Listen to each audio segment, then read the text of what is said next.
Kalian tahu nggak hukum memakan darah hewan yang sudah dibekukan lalu digoreng? Apa hukumnya? Nah, insya Allah saya akan jelaskan. Jadi darah itu punya dua jenis. Apa itu? Yaitu satu yang tidak mengalir dan satu yang mengalir. Insya Allah pembahasan pertama kita akan bahas tentang darah yang mengalir. Berdasarkan Islam, darah hewan itu hukumnya mutlak haram. Tidak ada toleransi, haram. Karena Al-Quran mengatakan di Quran Surah An-Nahl, surah yang ke-16, ayat ke-115. Yang artinya, sesungguhnya Allah hanya mengharamkan atasmu bangkai. Jadi bangkai itu diharamkan ya. Darah, yang kedua itu darah. Yang ketiga itu daging babi. Itu haram. Dan hewan yang disembelih dengan tidak menyebut nama Allah, itu haram. Akan tetapi, siapa yang terpaksa memakannya, tidak sengaja atau kejebak gitu ya, dan dia tidak melampaui batas, maka Allah Maha Mengampun lagi Maha Penyayang. Insyaallah Allah akan ampuni dosa-dosa Anda yang sudah terlanjur makan babi, makan darah, makan hal-hal yang diharamkan Allah, sebagaimana yang difirmankan Allah di Quran surah An-Nahl surah 16 ayat ke 115. Nah, darah yang dimaksud adalah darah hewan yang mengalir. Jadi darah hewan yang mengalir itu adalah haram hukumnya ketika dimakan. Baik itu sudah dibekukan dan digoreng, tetap haram. Walaupun secara bentuk, secara rupa seperti hati. Jadi darah yang dibekukan, kebanyakan orang terutama di salah satu daerah di Indonesia itu gemar sekali, padahal Islam, gemar sekali mengumpulkan darah hewan yang ketika disembelih kemudian dibekukan dan jadinya seperti hati. Kemudian digoreng dan dikonsumsi. Itu haram ya. Nah, kemudian darah yang dimaksud adalah darah yang mengalir, yaitu keluar dari setelah penyembelihan hewan. Jadi darah yang mengalir itu tak boleh lagi dikonsumsi. Sebagaimana yang Allah firmankan di Quran surah Al-An'am ayat 145, yang artinya adalah, tidak kudapati di dalam apa yang diwahyukan kepadaku sesuatu yang diharamkan memakannya. Jadi kita diharamkan memakan ini. Apa itu? Yaitu daging hewan yang mati, yaitu bangkai. Darah yang mengalir. Nah, ini jelas-jelas Allah firmankan di Quran surah Al-An'am ayat 145 ini, darah yang mengalir. Nah, yang ketiga itu daging babi karena ia najis. Jadi daging babi itu kenapa haram? Karena najis. Nah, atau yang hewan yang disembelih tidak dengan menyebut nama Allah. Jadi hewan yang disembelih secara sembarangan, tidak menyebut nama Allah, itu adalah haram. Jadi peringatan keras untuk emak-emak, ibu-ibu ya, yang beli ayam di pasar, hati-hati. Kenapa? Jangan sampai salah beli. Belinya dengan orang non-muslim. Kenapa? Karena non-muslim itu tidak menyebut nama Allah. Dan ketika dia sembelih dan kita beli ayamnya, itu haram.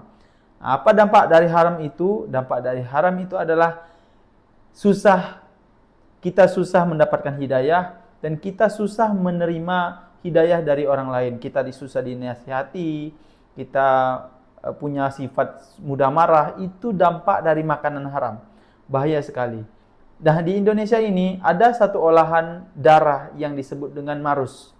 Jadi marus ini adalah salah satu olahan di salah satu daerah Indonesia itu gemar sekali mengelola marus. Ditampung darahnya, kemudian dibekukan dan mirip seperti hati atau limpa.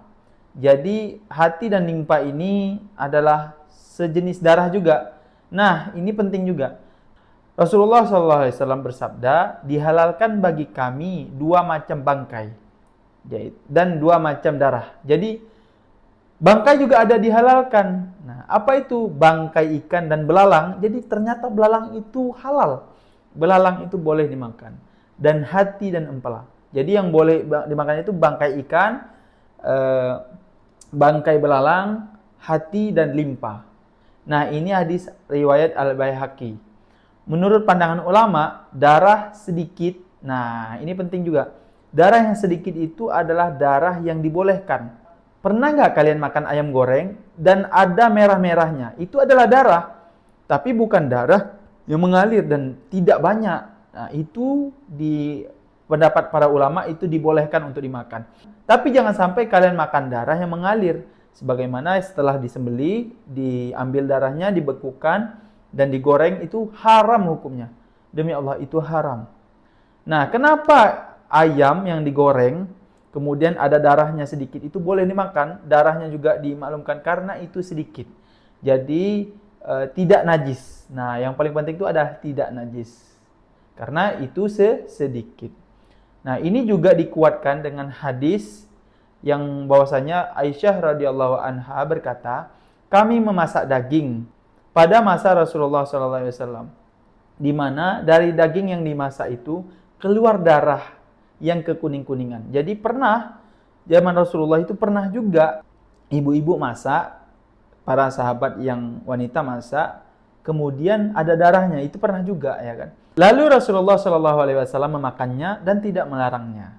Nah, jadi kesimpulannya adalah darah itu terbagi menjadi dua. Satu mengalir dan satu tidak mengalir. Yang mengalir itu diharamkan walaupun dikelola dengan baik.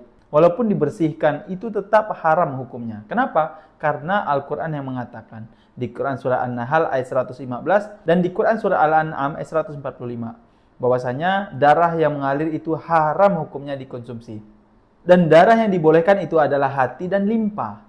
Ternyata kita boleh makan darah. Itu yang disabdakan Rasulullah SAW. Untuk kalian yang sudah terlanjur makan darah hewan yang mengalir, maka bertobatlah, jangan pernah lagi.